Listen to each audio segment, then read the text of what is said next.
अल्लाहुम्मा सल्ली अला सय्यिदना व मौलाना मुहम्मदिन व आलिहि व इत्रतिहि बेअदद कुल्ल मालूम लक।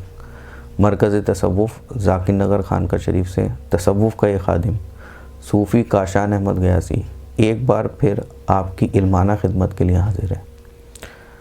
आज की बातचीत का उन्वान एक लफ्ज़ से रहेगा जिसे बहुत गलत समझा गया। आज की बातचीत का उन्वान है योग।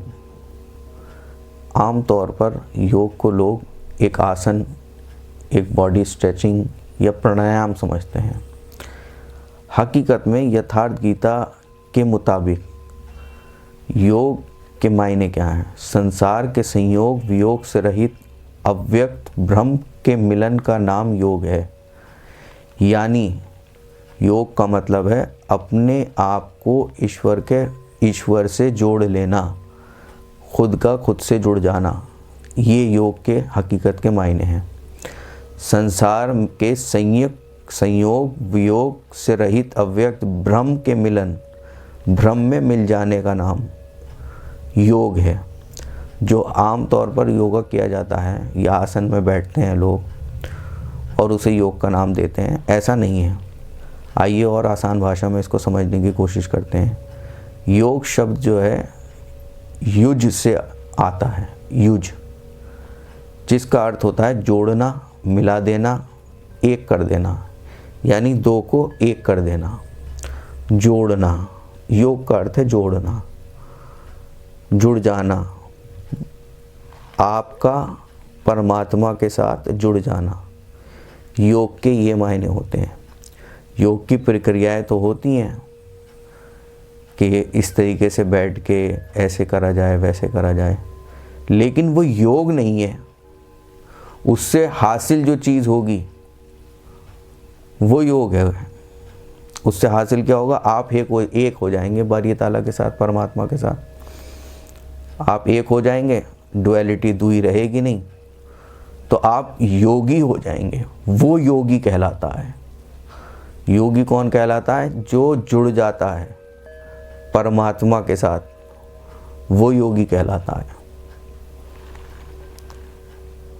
योग का मतलब है मन को अपने उच्च स्वरूप, अपने ईश्वर तत्व से जोड़ लेना, यानी परमात्मा से जोड़ लेना। जहाँ पर मन बिल्कुल शांत हो, काम, क्रोध, लालच, नफ्स अम्मारा की जो खसलतें हैं वो ना हो, आपका ईगो ख़त्म हो जाए।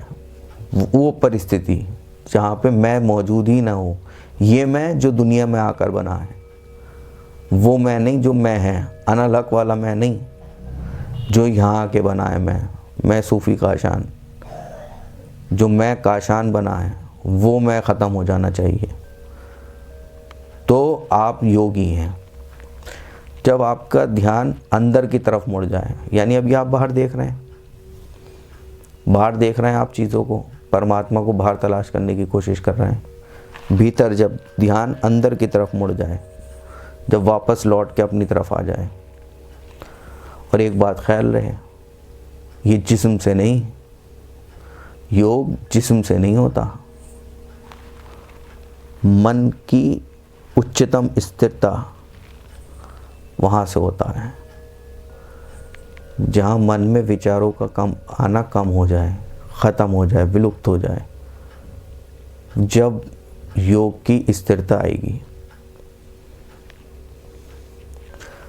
कोई भी आसन या प्राणायाम सिर्फ तैयारी है। जैसे अभी बातचीत हुई, कोई भी आसन हो या प्राणायाम हो, वो सिर्फ तैयारी है योग की, योग नहीं है। असली योग मन का है। बॉडी सीधी बैठी रहे, ध्यान के लिए सांस को ठीक रखना, मन को शांत करना, तो वो योग कहलाता है। एक बात और है, मन का संयम। मन जो है संयम रहे। योगी वो है जो मन को जीत लेता है, जो मन को जीत लेता है, यानी मन तुम्हारा गुलाम हो जाता है। जब आप योगी हो जाते हैं, जब आप योग करना सीख जाते हैं, योग में होना हो जाते हैं, ऐसा कहा जाए तो। अपने विचारों को देखकर, अपने गुस्से को देखकर उसे रूपांतरण करना। गुस्सा आता है ना, उससे उसको प्रेम में रूपांतरण करना, उसे देखना कि गुस्सा किसे आ रहा है।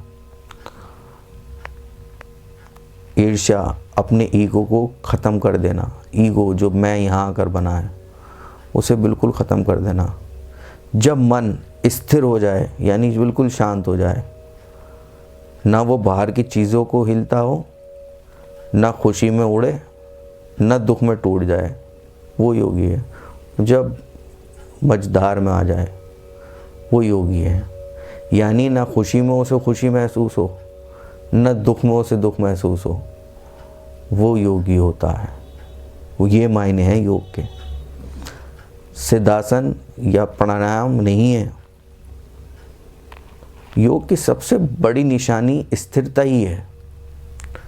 योग की सबसे बड़ी निशानी स्थिरता है। स्थिरता, बिल्कुल स्थिर हो जाना, कॉन्शियसनेस, सुपर कॉन्शियसनेस तक पहुंच जाना, वो योग है। यानी आप कैसे हैं अभी, आपका कोई भी आता है, बटन दबाता है, चला जाता है। बटन क्या, उसे मालूम है इसका ये बटन है, गुस्सा दिलाया आपको, बटन दबाया, वो चला गया। आप बटनों के हिसाब से चलते हो। कोई आया, किसी ने खुशी की खबर सुनाई, मन खुश हो गया, भाई बहुत बढ़िया, भाई बहुत बढ़िया। नहीं, ऐसा नहीं होना चाहिए।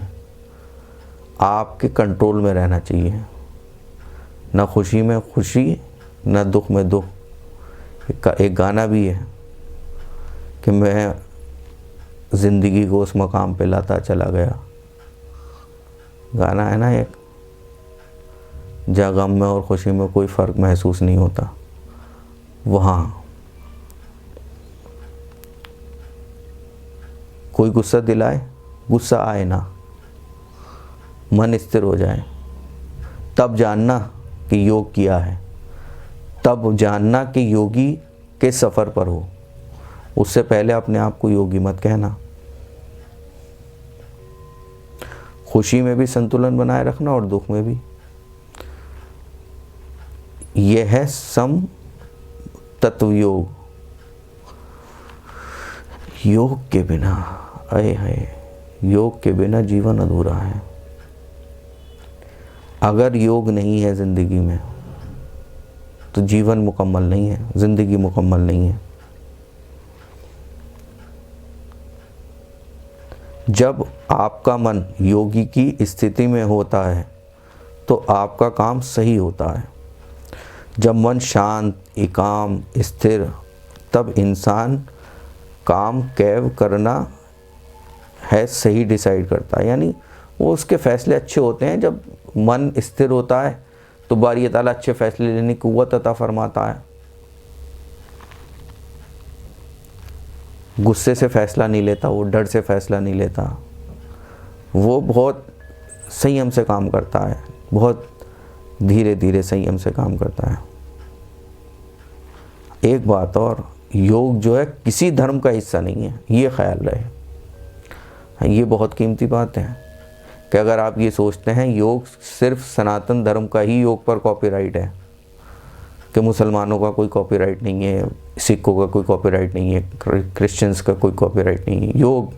योग किसी धर्म में नहीं समाता, ना धर्म का हिस्सा नहीं है। गीता में योग किसी धर्म का हिस्सा नहीं है। योग कोई हिंदू, मुस्लिम, सिख, ईसाई की चीज़ ही नहीं है कि साहब सिख ईसाई की चीज़ हो।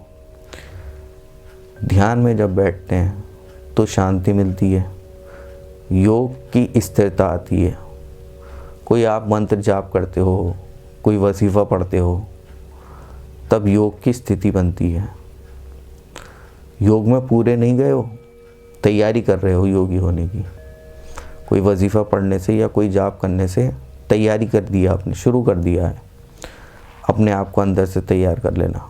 सेवा में, प्रेम में, सेवा भाव से आश्रम में, खानका शरीफ में आप सेवा भाव से और प्रेम के द्वारा अपनी खिदमत कर रहे हैं, तो वहाँ भी योग की स्थिरता बननी शुरू हो जाएगी। यकीन जानिए आप योग करने वाले बन जाएंगे अगर ये सारे काम आप करेंगे तो। जैसे अभी इस गुलाम ने बताया कि प्रेम के द्वारा खिदमत करना भी योग की स्थिरता है। अच्छा, योग का आखिरी मंजिल क्या है? सवाल यह है, योग की आखिरी मंजिल क्या है? योग हमने शुरू तो कर दिया, मंजिल क्या है? जब योगी अपने अंदर के ईश्वर को पहचान लेता है, वही योग का पूर्ण रूप है। अपने अंदर बारी ताला की पहचान हासिल कर लेता है, वही वही योग का पूर्ण रूप है, वही योग का पूर्ण रूप है। एक बात जिससे पहले वीडियो में भी कही गई है और कई बार बताई जा चुकी है कि तुम शरीर नहीं हो, ये आ जाए योग के द्वारा। तुम मन भी नहीं हो, तुम मन भी नहीं हो, तुम एक पवित्र, शांत और अनंत चेतना हो, कॉन्शियसनेस हो, सुपर कॉन्शियसनेस हो। तुम्हारी चेतना जब उस अवस्था में आ जाती है तब आप महायोगी कहलाते हैं। अब सवाल उठता है कि योग करें कैसे? योग की तैयारी यानी आसन वगैरह, सिद्धासन वगैरह कितने, आप बॉडी स्ट्रेचिंग का तो आपको इस शरीर को फ़ायदा मिलेगा। बॉडी स्ट्रेच करते हैं आप, जैसे योगा जो बाबा रामदेव जी जो सिखाते हैं, उससे आपके शरीर को तो फ़र्क मिलेगा, लेकिन मन का योग कैसे करा जाए, ये सवाल होता है। मन का योग करने के लिए कुछ नहीं करना, बस यही करना है, बैठना है, आती जाती सांस को देखना है। विचार आ रहे हैं, ख्याल आ रहे हैं, अच्छे आ रहे हैं, बुरे आ रहे हैं, उन्हें ऑब्ज़र्व करना है। अच्छे ख्यालों को, बुरे ख्यालों को, उन्हें ऑब्ज़र्व करना है। तो योग क्या हुआ? आप ध्यान की अवस्था में बैठे या किसी भी अवस्था में बैठे, आपने श्वास पे ध्यान लगाया, श्वास आ रही है, श्वास जा रही है, श्वास आ रही है, श्वास जा रही है। फिर थोड़े वक्त बाद आप कहीं बैठे हुए हैं, आपने देखा कि खाली वक्त है, आपने अपने विचारों को ऑब्ज़र्व करना शुरू कर दिया कि विचार क्या कह रहे हैं। यथार्थ गीता के अनुसार योग का असली मतलब है अपने मन को उच्च स्वरूप से जोड़ना, उसे शांत करना और अपनी आत्मा को पहचानना।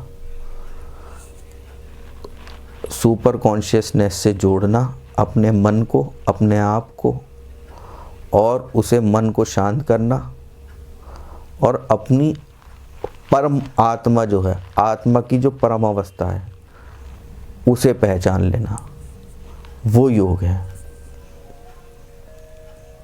तो आप समझ पाए जो इस गुलाम ने बताया योग के मायने।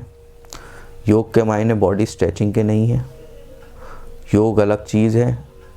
योग लफ्ज़ युज से निकला है, जिसका अर्थ है जुड़ना, एक हो जाना, मिल जाना, बूंद का सागर से मिल जाना, परमात्मा से मिल जाना, ये योग है।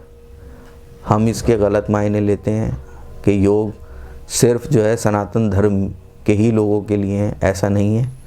अगर आप किसी मोइनुद्दीन के घर में पैदा हुए हैं तो भी आप योगी हो सकते हैं, और अगर आप किसी शर्मा के घर में आपका वजूद पैदा हुआ है तो भी आप योगी हो सकते हैं।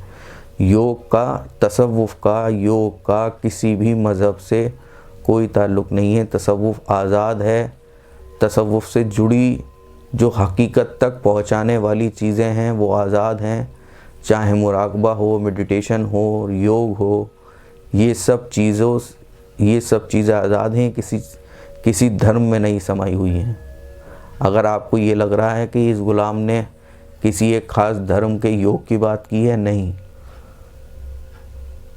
आप सलात कायम करते हैं, आप योग भी कायम करने की कोशिश कीजिए। क्या पता आपको हकीकत की सलात पता चल जाए। अगर आप योग की तैयारी करते हैं तो योगी बनिए,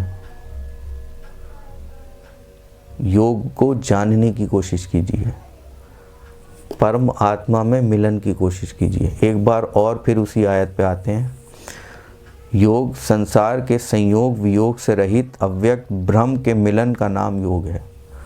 ब्रह्मा में मिलन का नाम योग है। जब ब्रह्म में मिल जाओगे तो योगी कहलाओगे। योगेश्वर भगवान श्री कृष्ण योगेश्वर थे, मिले हुए थे ना, योगेश्वर थे। सरकारे दो आलम सल्लल्लाहु अलैहि वसल्लम मोहम्मद रसूलुल्लाह योगेश्वर थे। भगवान गौतम बुद्ध योगेश्वर थे। भगवान महावीर जैन योगेश्वर थे। और जितने भी पैगंबर आए सब योगेश्वर थे। सारे औलिया अल्लाह सब योगेश्वर थे। अगर योग ऐसा नहीं होता तो सरकार गरीब नवाज ये रियाजत ही क्यों बताते कि अपनी सांस पे ध्यान दो। अगर सिर्फ़ और सिर्फ ये किसी ख़ास मज़हब का था तो सरकार ख्वाजा गरीब नवाज ने ये रियाजत क्यों बताई कि अपनी आती जाती सांस को देखा करो, जिसे अनुपान सती भी कहते हैं। वहाँ सांस आई सांस गई, बस यही देखते रहो। 15 मिनट ये शुरू करो, आप सांस का ध्यान देना शुरू करो। और फिर उसके बाद वक्त मिलता है 15 मिनट विचारों को ऑब्जर्व करो। कुछ नहीं करना है, टकटकी लगाए बस देखते रहना है। आपको कुछ नहीं करना है, ना उसे रोकना है, तो वो कमज़ोर पड़ जाएगा। जब मन कमज़ोर पड़ जाएगा तो आप हकीकत से जुड़ने लगेंगे, धीरे धीरे करके हकीकत से जुड़ जाएंगे, मिल जाएंगे। अल्लाह ताला से आपका मुलाकात, आपको मार्फत हासिल हो जाएगी। आपकी परमात्मा से आपका परमात्मा में मिलन हो जाएगा। तो आज के लिए इस गुलाम को इजाज़त दीजिए इस दुआ के साथ कि रब्बुल आलमीन हमें योगी बना, हे परमात्मा हमें योगी बना, हे ईश्वर हमें योगी बना, जो हकीकत का योगी है। ऐसे नाम रख लेने से योगी या सूफ़ी, नाम रख लेने से कोई सूफ़ी या योगी नहीं होता। कितने ही रख लो, हम कितने ही नाम के आगे लफ्ज़ लगा लो कि फ़लाना ढिकाना 20 सिलसिलों के नाम लगा लो, काम बनेगा ही नहीं। आपको किसी नाम की ज़रूरत नहीं है, आप सिर्फ योग करो। योग करने में, जैसे इस गुलाम ने कहा योग करो, आपका जहन फ़ौरन वहाँ जाता है कि बॉडी स्ट्रेचिंग होगी और प्राणायाम होगा और इस तरीके से होगा। नहीं, ऐसा नहीं है। तैयारी तो हो सकती है, वो योग नहीं है। योग की तैयारी तो हो सकती है, आप समझ गए। आप बैठे हैं, सांस पे आती जाती सांस पे ध्यान दे रहे हैं, तो ये योग नहीं है, योग की तैयारी है। जो इससे मिलने वाला फल है वो योग है मेरे भाई, वो योग है। तब योगी कहलाओगे।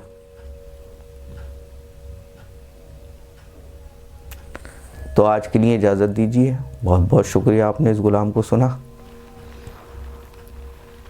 आप सभी के भीतर बैठे हुए बारी ताला परमात्मा ईश्वर को इस गुलाम का प्रणाम स्वीकार करें। बहुत बहुत शुक्रिया।